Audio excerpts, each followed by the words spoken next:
1990 batch के आप IPS अधिकारी हैं।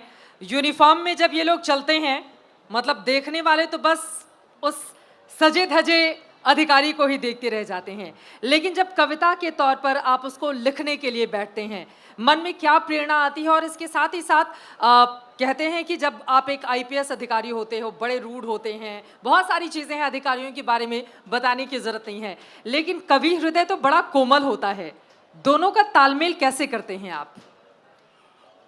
देखिए, ये ना बड़ा पुराना प्रश्न है और मुझे कविता करते कई साल हो गए हैं और आईपीएस बने भी कई साल हो गए हैं, तो ये बड़ा पुराना प्रश्न है। अक्सर मुझसे पूछा है ना, जाता है, जिनकी आंखों में बहुत सारे सपने हैं आप जैसा बनने के, ये उनको बताना जरूरी है। देखिए, मेरे लिए जो कविता कर्म का जो उद्देश्य है, सोक्रेटिस जो थे उनकी एक बड़ी फेमस कोट है, an unexamined life is not worth living.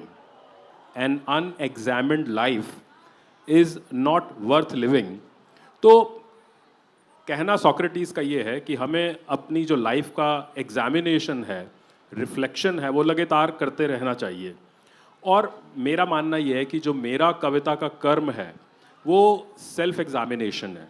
मैं कविता के माध्यम से अपने को ढूंढता रहता हूँ, अपने पास्ट के ऊपर रिफ्लेक्शन करता हूँ, और उस रिफ्लेक्शन में जो विचलन होता है, मन में जो विचलन होता है, मन में जो वेदना आती है, मेरे लिए कविता वही है।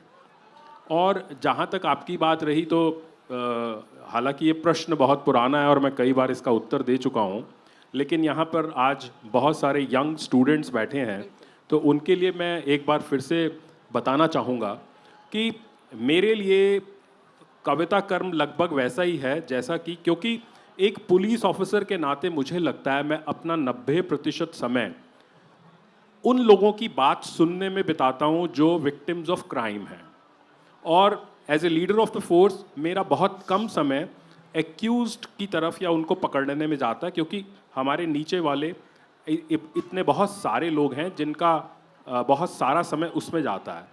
तो जब 90% समय मेरा विक्टिम्स ऑफ क्राइम की जो संवेदना है उसको सुनने में जाता है, तो मुझे लगता ही नहीं कि इसमें कोई पैराडॉक्स है कि मैं एक पुलिस ऑफिसर हूँ और कविता जो है वो दूसरे मन का भाव है। मुझे तो लगता है कि जितना एम्पैथेटिक एक पुलिस ऑफिसर को होना चाहिए, जितनी संवेदना एक पुलिस ऑफिसर में होनी चाहिए, वो कविता के लिए बहुत ज़्यादा है। कविता भी शायद उतनी संवेदना को समेट नहीं पाएगी।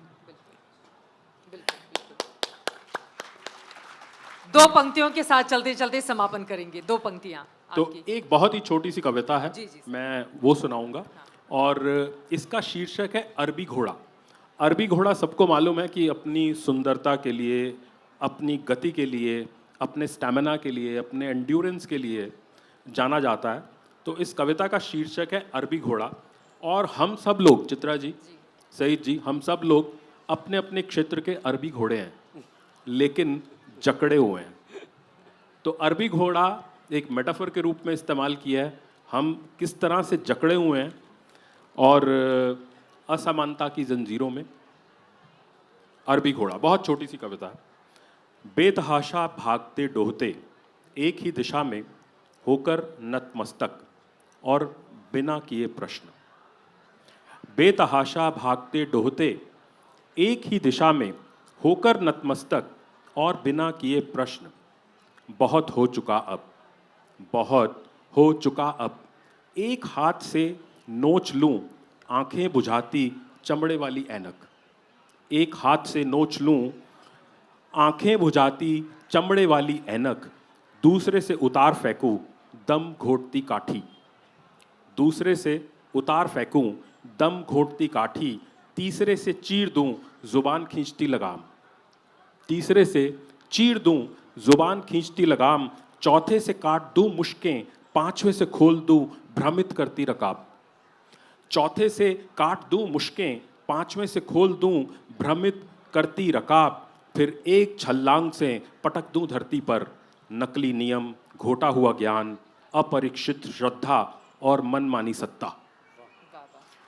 फिर एक छलांग से पटक दूं धरती पर नकली नियम, घोटा हुआ ज्ञान, अपरीक्षित श्रद्धा और मनमानी सत्ता।